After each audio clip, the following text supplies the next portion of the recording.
everyone, welcome to Simply SAP.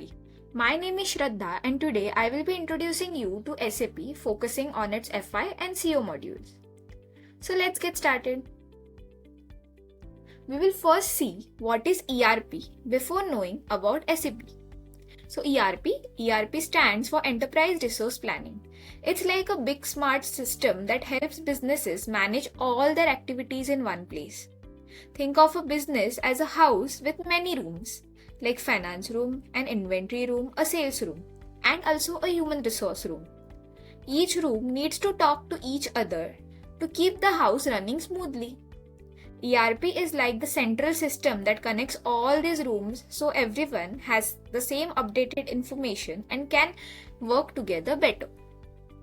For example, when you sell a product, ERP updates your inventory, your finance records, and even tracks customer details all at once. This saves time, reduces mistakes, and makes everything more efficient. It's like giving a business a superpower to stay organized and grow faster. So let's see which industries are using ERP. So ERP is used by manufacturing, retail, healthcare, education, logistics, etc. Now, let's see what are the popular ERP systems. So first one over here we have is SAP. Then we have Oracle NetSuite. We have Microsoft Dynamics 365, Infor, and Workday. Now, moving on to the next slide, we will see what is SAP. SAP stands for Systems, Applications and Products in Data Processing. That's the full form. It's a software that helps businesses manage their operations more efficiently. Imagine a business as a busy train station where trains representing tasks like sales, finance, inventory, etc. need to run smoothly without delays or confusion. SAP is like the control center that ensures everything is on track, connected, and working properly. It's used by the companies of all sizes to handle things like finance, inventory, sales, and HR. So in finance, we can keep track of money. In inventory, like knowing what's the stock. Then in sales, managing orders and customers. And in HR, taking care of the employees. With SAP, all the information is stored in one place and shared in the real-time basis. So everyone in the company has the same updated data. This helps businesses save time, reduce error, and make better decisions. It's like having a super organized assistant for entire company. So when was SAP founded? SAP was founded in 1972. SAP has grown from a small 5% endeavor to the multinational enterprise headquartered in Waldorf, Germany. Next, let's see what are the key features of SAP. So I will explain you one by one. First one, we have integration. SAP connects all the departments like finance, sales, and HR so they work together seamlessly. So that's about integration. Then we have real-time data. It updates information instantly so everyone sees the latest data at the same time. Then we have scalability. Scalability. So SAP can grow with your business whether you are a small or expanding globally. Then we have customization. Customization, it can be like tailored to meet the unique needs of any businesses. Then one thing I will mention over here is global support. So SAP supports multiple languages, currencies, and legal requirements for businesses around the world. Now, let's discuss some of the SAP modules. Each module helps manage specific tasks efficiently. So we have SAP FI, that is financial accounting, we have CO, we have SD, we have MM, we have PP, then HR, QM, WM, HCM, and PM. So I will just explain you in detail what is SAP FI, that is financial accounting. So financial accounting, it handles all the financial data like balance sheets, profit or loss, and accounting. So that is all about SAP FI. Then, so what is SAP CO? So it focuses on cost management and financial planning. What does SAP SD does? It manages sales, customer orders, and deliveries. Then we have SAP MM. It takes care of inventory, purchasing, and supply chain. We have also SAP PP that helps in manufacturing, production, scheduling, and resource planning. We have HR, which manages employee information, payroll, and recruitment. Then we also have QM, that is quality management, which ensures products meets quality standards. We have warehouse management, that is WM, which organizes warehouse activities like storage and shipping. Then I can also mention over here that it's HCM, that is human capital management. So it is an advanced tool. It has an advanced tools for managing employee development and training. We also have PM, that is plant maintenance. It supports the upkeep of machinery and equipment. So you will see that I have just mentioned over here as FICO, PP, MM, SD, and HR modules. So these are the functional modules. Apart from this, I have also provided you information about QM, WM, and PM. Now moving on to the next slide, we will learn differences between SAP ECC and S4HANA. So now, like you will see what is this ECC and what is this S4HANA. So ECC, like see, whenever you take, like we will take an example. Whenever you have a software with you, like if, for example, we can say it like you have a WhatsApp, you have a Facebook, you have a Instagram. So these are the softwares, okay? And every software needs an update. Okay, so whenever you are using WhatsApp also, there is a version update, you get a notification to update your WhatsApp. Okay, so there are some new things which are, planned and into that software, and those get updated whenever they plan it. So over here in SAP is also a software. So of course there will be a version update. So ECC is an we can say is an old version, and S4HANA is a new version. Okay, so what are the differences actually on SAP ECC and like when we work on SAP S4HANA? So what would be the differences? We will see that. So first one is database. In SAP ECC, ECC works with multiple databases like Oracle, IBM, etc. And in S4HANA, it only works with SAP's HANA database, which is faster and powerful. Okay, then we have architecture. So in ECC, there are traditional and layered architectures. Okay, and in S4HANA, it is like simplified architecture, optimized faster for processing and real-time analytics. Then we have is performance. So SAP ECC is slower as it processes data in batches. Okay, and in S4HANA, it is faster. So thanks to in-memory computing and real-time data processing. Then we have user interface. In ECC, it uses SAP GUI, which is less modern and less user-friendly. And in S4HANA, we have Fiori, like SAP uses Fiori, a modern, intuitive and mobile-friendly interface, we can say it. Then we have is functionality. So SAP ECC, there are traditional features of like often requiring add-ons, and in SAP S4HANA, it has enhanced features with embedded tools like advanced analytics and machine learning.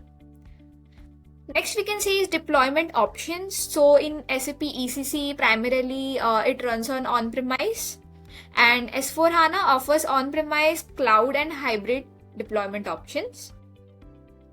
Updates and innovations. So in ECC, there are fewer updates nearing end of support by 2027.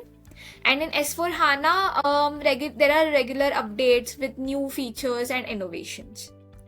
And lastly, we can discuss about cost of ownership. So ECC, there are lower initial cost but higher maintenance cost over time. And S4HANA, there are higher upfront costs but lower long-term costs due to automation and efficiency. So this was all about the differences between ECC and S4HANA. Now let's move ahead and see why one should upgrade to S4HANA. Okay, so what's the reason? So upgrading to S4HANA is important because it provides businesses with faster, more efficient operations.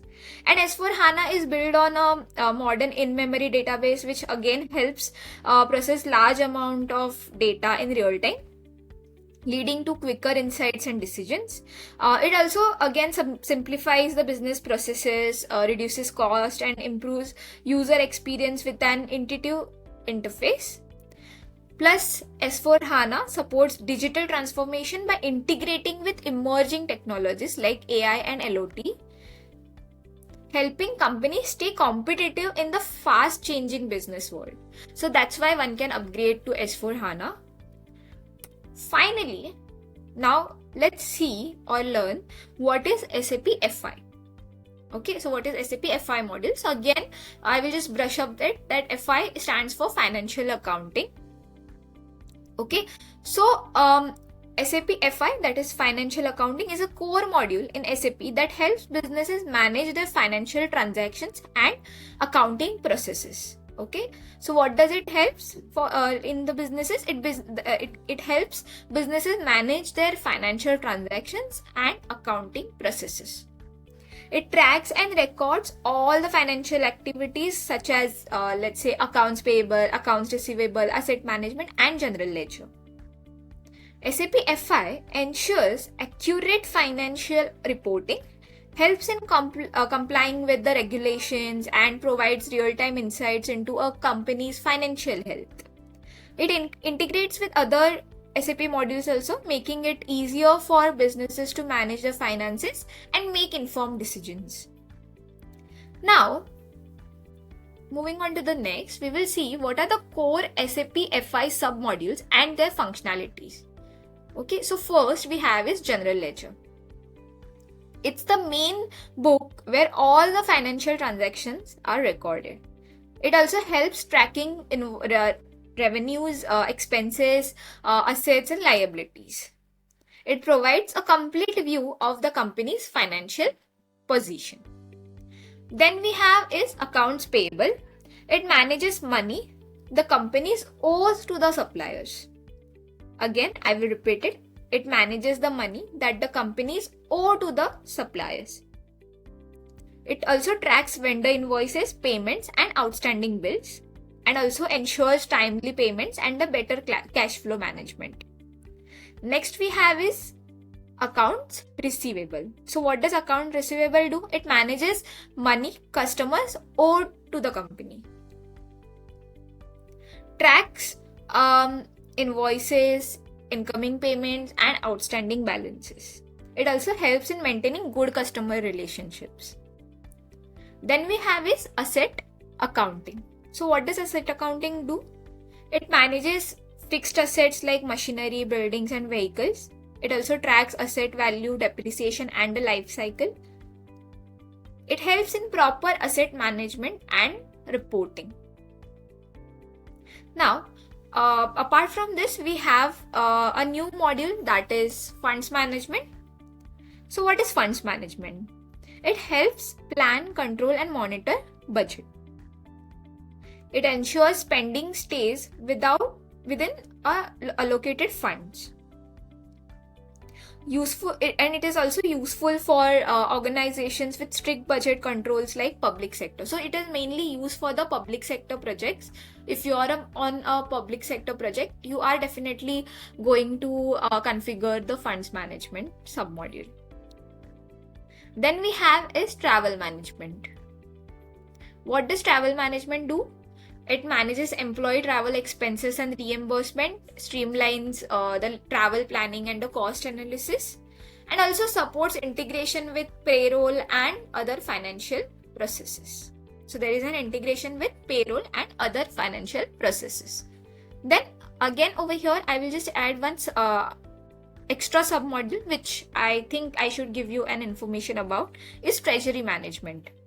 So it manages, basically treasury management manages cash, liquidity and financial risks. It also helps with investments, loans, and bank accounts, and ensures the company's financial stability and risk management. So this completes our intro to financial accounting, that is FI module.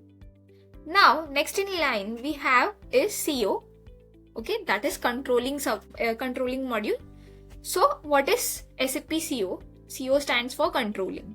Okay, so SAP Controlling is a module in SAP that helps businesses manage and track their cost and profits. It's like a tool for understanding where the money is being spent and how to make the business more profitable. Okay, so next, on the next slide, we will see the key submodules of SAP CO and their functionalities. So first is cost center accounting, that is CCA, it's the short form. So it tracks and manages costs for specific departments like HR, production, or let's say material management, etc. It helps identify which department spends how much and ensures better cost control. Then next in line we have is profit center accounting, that is PCA. So it's the short form. So it focuses on tracking profits and losses by business units or divisions. It also shows which areas are generating most profit. Then we have is internal orders. So what does internal orders do? It tracks costs for specific tasks, projects, or small activities like marketing campaigns or we can say research and development, etc. Ensures project budgets are monitored and controlled. So that is the work of internal orders. Then we have is product costing, which the short form of it is PC. Okay, so it calculates the cost of manufacturing a product or delivering a service. It also helps determine pricing strategies and identify cost saving opportunities. Then we have in line again, the last one is profitability analysis, that is PA. So what does profitability analysis do? It analyzes profits by product, customer, or a region. It provides insights into which products or markets are the most profitable. So that's the work of profitability analysis. Now next, let's take a look at what are the types of SAP projects, because it is also important for you to know what are the kinds of projects in SAP software. So first we have is implementation project. So these projects involve setting up SAP for a business from scratch. The goal is to configure SAP software to meet companies' needs, such as setting up financial systems, human resources, or supply chain management. Then we have is support projects. These projects focus on maintaining and improving existing SAP systems. If a company is already using SAP, but it needs troubleshooting, updates, or new features, support projects helps keep everything running smoothly. Then we have upgrade projects. This involve upgrading an existing SAP system to a newer version. Okay, so it includes testing, installing new features, and ensuring everything works correctly after the upgrade is done. Then we have migration projects. So migration projects helps businesses move from an older system, example legacy software, to SAP. This include transferring data, setting up new workflows, and making sure that there is no data loss done. Then we have is customization projects. In these projects, SAP is tailored to suit specific business processes. So customization can include adding new features and changing existing ones or integrating SAP with other software. Then we have is rollout projects. So a rollout project takes an existing SAP solution and applies it to other regions or departments within the organization. It helps expand the reach of the system while keeping everything consistent. Okay. So moving on to the next slide, we have career path for SAP consultant. So if you choose SAP as your career, you will have these roles as your career path. So first role which I have mentioned over here is entry level role. Then we have mid level role and we have senior level roles. So we'll just take some overview of these roles. So entry level roles. At the beginning of SAP career, you will typically start as a junior SAP consultant, or we can say SAP trainee. In these roles, you will basically assist in basic SAP configuration and support tasks. You will also get to learn about different SAP modules and tools. You can also start developing a basic understanding of the business processes and how SAP can improve them. In the second, that is the mid-level role, after gaining experience, you can move up to a SAP consultant or senior SAP consultant position. So what you will do into this? You can take an ownership of specific modules or projects. Also, you can lead smaller implementations or support projects, work with the clients to understand their requirements and help configure SAP system.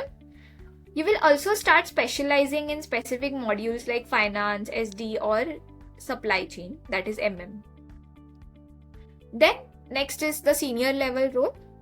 At the senior level role, you will become an SAP project manager, lead consultant or SAP architect. So your responsibilities will include managing large and complex SAP projects, leading a team of consultants and ensuring project success, providing strategic guidance to SAP solutions to the businesses, then overseeing the full implementation or upgrade process, and you can say acting as an expert in specific areas of SAP and driving innovation. So this is what you can do in your senior level roles. Last but not the least, also over here, I just want to discuss about who can do SAP certification course. So any business professional, like people working in finance or human resource, supply chain management or procurement, can benefit from learning SAP as it helps streamline the business process and improve efficiency. Then the IT professionals like developers, system administration and IT support staff who want to specialize in SAP applications and configurations can do SAP certification course. Then the graduates, like the recent graduates from fields like business administration, management accounting and computer science who want to enhance their career prospects in SAP can do this. Also the project managers, like the people who are looking to manage SAP implementation projects or those in charge of overseeing the business transformations can do this. And the consultants, okay, so the individuals who want to become SAP consultants and advise organizations on how to best utilize the SAP solutions can do this course. And also I can include that anyone who is looking to switch careers, like SAP skills are highly valued and a course can of course provide you an opportunity to shift into a new role in a growing field. So those people can also come into SAP career. So I really hope that you all enjoyed this overview of SAP. If you are looking to dive deeper, you can join Simply SAP for your SAP online trainings and certifications. Feel free to reach out to us via the phone number or the website mentioned in the description for any queries related to the training and certification. Don't forget to hit like and subscribe to stay updated with more SAP related insights. Thank you so much for watching and I look forward to bringing you more valuable content soon. Thank you very much. Bye-bye. Happy learning.